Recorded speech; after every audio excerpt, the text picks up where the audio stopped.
अस्सलाम वालेकुम dear student, उम्मीद है कि आप ठीक होगे और आपकी ज़िंदगी में अच्छा होता होगा।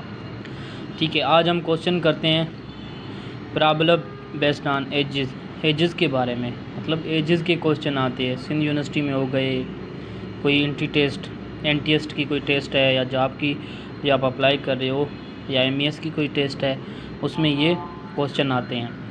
तो आज हम पढ़ते हैं और इनका कॉन्सेप्ट क्लियर करते हैं। ठीक है, क्वेश्चन नंबर आज मैंने 1 उठाया है।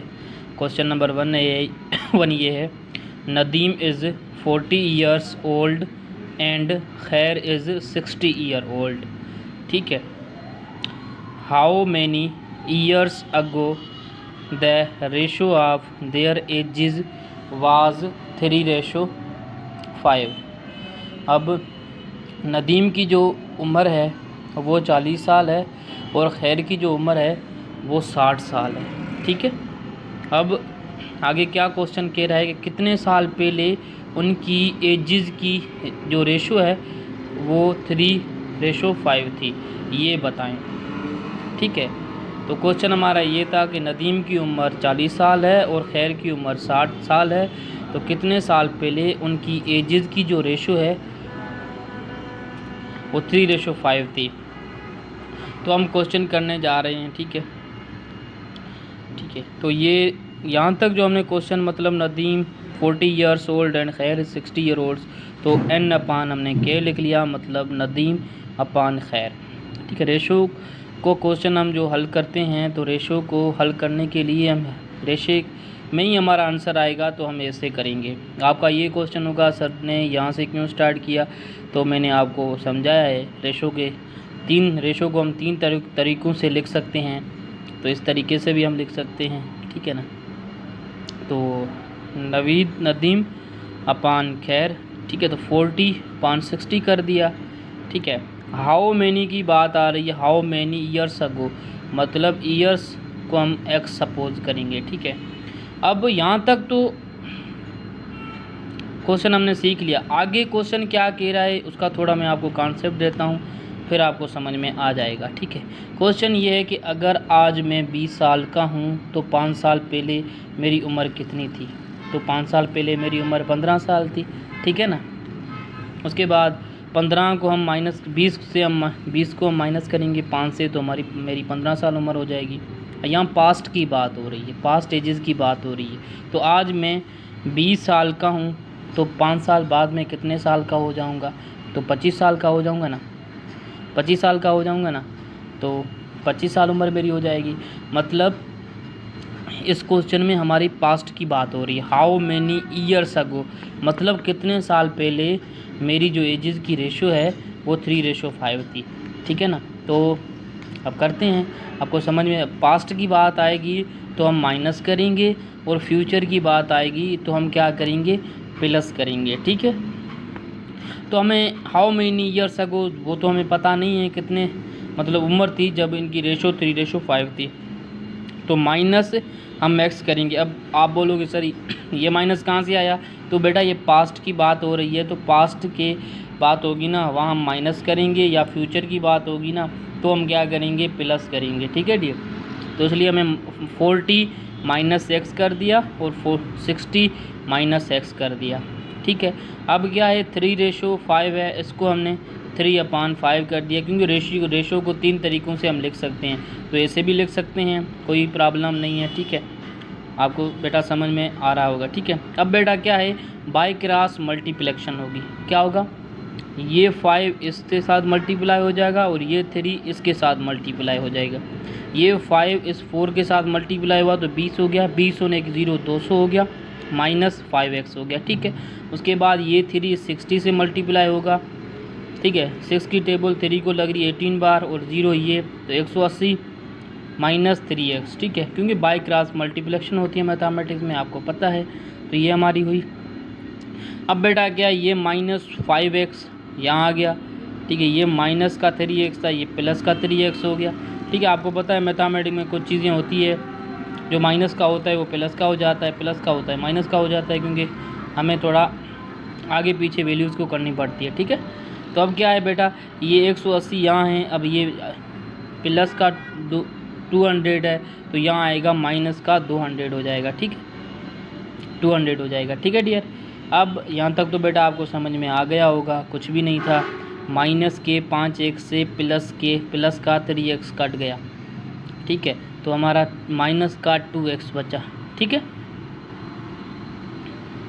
अब बेटा 180 में माइनस करेंगे 200 तो वो जा नहीं सकते, तो क्या होगा, माइनस का 20 बचेगा, ठीक है।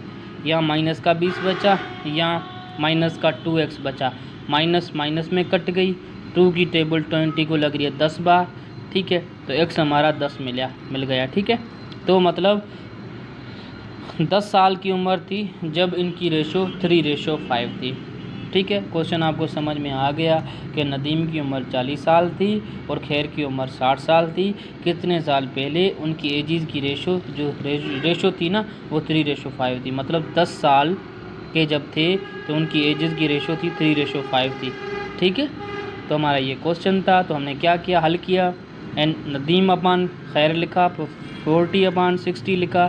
तो ये कैसे आया, पास्ट की बात हो रही होगी तो हम यहाँ माइनस करेंगे, माइनस x करेंगे, क्योंकि हमें इनकी एजेस को पता नहीं था तो इसलिए हमने x रखा, ठीक है, यहाँ भी x रखा। अब ये रेशो है, रेशो को हम इस तरह भी लिख सकते हैं, तो हम 3/5 कर दिया, उसके बाद बाई क्रॉस मल्टीप्लिकेशन किया, ठीक है, और ये इससे मल्टीप्लाई होगा, ये इससे मल्टीप्लाई हो गया, तो ये हो गया, ठीक है बेटा, ये 200 हो गया, माइनस 5x हो गया, उसके बाद इक्वल टू 180 हो गया, माइनस 3x हो गया, ठीक है। आपको पता है अब क्या होगा, ये 5x यहाँ आ गया, ठीक है, ये माइनस का 3x था, ये प्लस का 3x हो गया, उसके बाद इक्वल टू ये 180 यहाँ पे आ गया, ये प्लस का 200 था, माइनस का 200 हो गया। अब प्लस के मतलब 180 से 200 नहीं जा सकते, तो क्या करेंगे, माइनस के 20 बच जाएंगे, ठीक है, और क्या करेंगे, माइनस माइनस कट जाएगी, तो 2 की टेबल 20 को लग रही है 10 बार, x हमारा 10 मिले गया, मतलब जब उनकी उम्र 10 साल थी उनकी रेशो 3:5 थी, ठीक है। अब दूसरा क्वेश्चन है हमारा,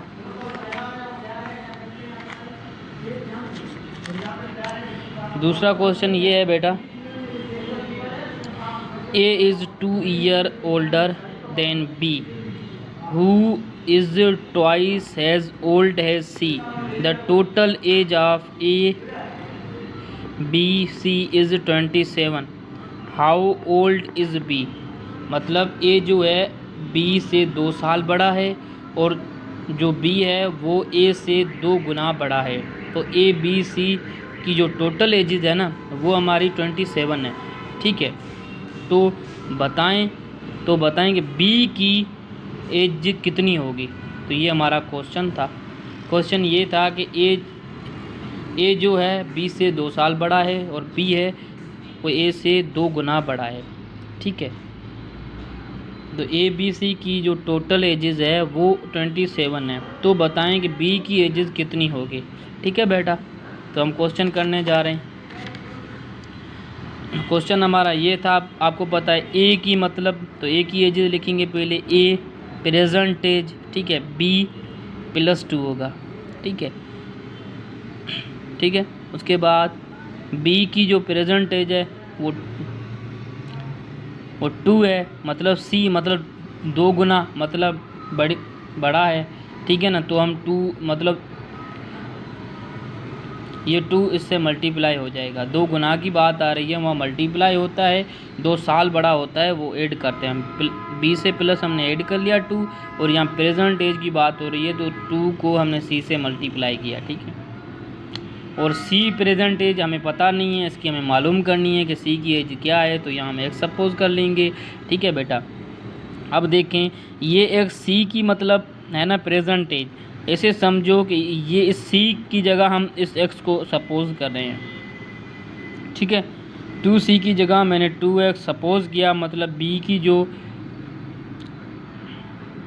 वैल्यू है वो क्या हो गई, 2x हो गई, ठीक है। अब बेटा B की वैल्यू 2x है, यहाँ भी B हमने रखा है, ठीक है। B क्यों रखा है कि B जो 2 साल बड़ा है A से, ठीक है, A है ना जो B से 2 साल बड़ा है, इसलिए तो B को हमने प्लस किया 2 से, ठीक है। तो ये अब आपको पता है B की वैल्यू 2x है, तो क्या करेंगे, B की जगह B की वैल्यू 2x रखेंगे, प्लस हमारा 2 ऑलरेडी है, ठीक है।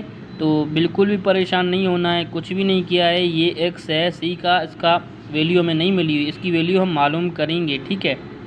ये हमने एक्स यहाँ सपोज़ किया। अब मैंने ये सपोज़ करता हूँ ये सी की जगह मैं यहाँ एक्स सपोज़ करता हूँ, तो मैथमेटिक्स में होता है। अब देखो मैंने एक्स सपोज़ किया तो बी की वैल्यू हो गई 2x, ठीक है। अब 2x है, आपको पता है ये बी है, बी की वैल्यू की जगह बी की जगह मैं वी की वैल्यू रखूँगा 2x प्लस 2, ठीक है बेटा। तो ये हो गया। अब क्या करना है, a प्लस बी प्लस सी, इसकी हमें वैल्यू मिली हुई है, वो 27 है, ठीक है। अब क्या करूँगा बेटा, a की जगह मैं a की वैल्यू पुट करूँगा 2x प्लस 2। ये देखो ये वहाँ प्रेजेंटेज है वो मैंने लिखी 2x प्लस 2, ठीक है। b की जगह b की वैल्यू लिखूँगा 2x, जो लिखी 2x, और c की जगह c की वैल्यू तो नहीं मिली हुई, x मिला हुआ है तो मैंने यहाँ x लिखा, ठीक है बेटा। और इक्वल टू 27, हमारा सेम ही सेम। अब बेटा ये 2x और ये 2x आपस में हो जाएंगे 8, तो ये होंगे 4x एक ये x प्लस 5x हो गए। 5x प्लस हमारा 2 बचता है, तो ये हो गया 5x प्लस 2 इक्वल टू 27, ठीक है बेटा। अब ये 5x यहाँ आ जाएगा, ये यहाँ इधर, ठीक है। 27 यहाँ आ जाएगा और ये प्लस का है माइनस का 2 हो जाएगा, ठीक है बेटा। तो कुछ भी नहीं हुआ, ठीक है। 5x हो गया, 5x इक्वल टू 27 माइनस 2, ठीक है। 27 से 2 कट जाएगा तो 5x यहाँ सेम ही रहेगा। 27 से 2 कट जाएगा तो 25 बच जाएगा, ठीक है। अब 5 की टेबल 25 को लगेगी 5 बार, तो x हमारा मिल गया 5। मतलब c की वैल्यू हमें c की वैल्यू है ना वो हमें 5 मिली। अब आगे तक ये क्वेश्चन अभी हल नहीं हुआ है। हमारे क्वेश्चन में ये है कि हमें b की वैल्यू निकालनी है, मतलब b की एज कितनी थी। क्वेश्चन ये कह रहा है हाउ ओल्ड इज़ b, मतलब b की वैल्यू, मतलब b की एज कितनी थी। तो अब देखते हैं, यहाँ तो हमें c की वैल्यू मिली।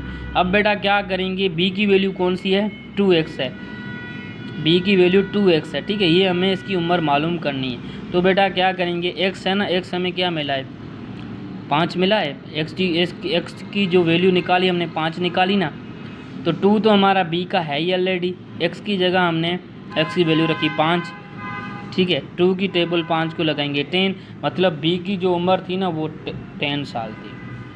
कुछ भी नहीं है, क्वेश्चन हमारा इजी था।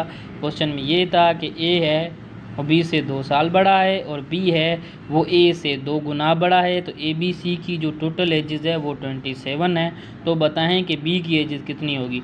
तो b की एज हमारे 10 होगी। कुछ भी नहीं किया, पहले a प्रेजेंटेज रखी b प्लस 2, उसके बाद b की प्रेजेंटेज रखी 2c क्यों रखी, क्योंकि 2 गुना बढ़ रहा है, मतलब ट्वाइस, 2 टाइम बढ़ेगा। c की प्रेजेंटेज मालूम नहीं थी, मालूम करना था, उसकी जगह हमने x सपोज़ किया। उसके बाद c की जगह मैंने x सपोज़ किया, ये 2x हो गया, ठीक है। अब 2x ये b की वैल्यू है, यहाँ b है, b की वैल्यू b की जगह 2x, b की वैल्यू रख दी, 2x प्लस 2 हो गया, ठीक है। a plus b plus c ये हमारी वैल्यू, टोटल एजेस की वैल्यू मिली हुई थी 27। a की जगह a की वैल्यू 2x प्लस 2 रखी, b की जगह b की वैल्यू 2x रखी, ठीक है, ये रखी। उसके बाद c की जगह c की वैल्यू x रखी, इक्वल टू 27। ये 2x आपस में 4 हो गया, 4 ये x 5x हो गया, ठीक है। 5x हो गया प्लस हमारा 2 इक्वल टू 27। ये 5x इधर आ गया, इक्वल टू ये 27 यहाँ आ गया, ठीक है। ये प्लस का 2 था, ये माइनस का 2 हो गया। 27 से 2 गया तो 25 हो गया। ये 5x हो गया, 5 की टेबल 25 को लग रही है 5 बार, ठीक है। तो x हमें मिला 5। अब क्या करेंगे, ये तो हमें c की वैल्यू मिली है x, ठीक है। अब क्या करेंगे, b की वैल्यू 2x है, ठीक है। अब बेटा क्या करेंगे, ये x है ना, x की वैल्यू जो हमें मिली है 5, उसको हम क्या करेंगे 2 के साथ मल्टीप्लाई करेंगे, ठीक है। 2 की टेबल लगेगी 5 को 2 बार तो 10 हो गया, मतलब b की जो प्रेजेंट एज है ना वो हमारी 10 साल है। तो बिल्कुल ईजी था। उम्मीद है बेटा आपको समझ में आ गया होगा, नहीं समझ में आया तो आप मुझे फिर भी पूछना। Thank you.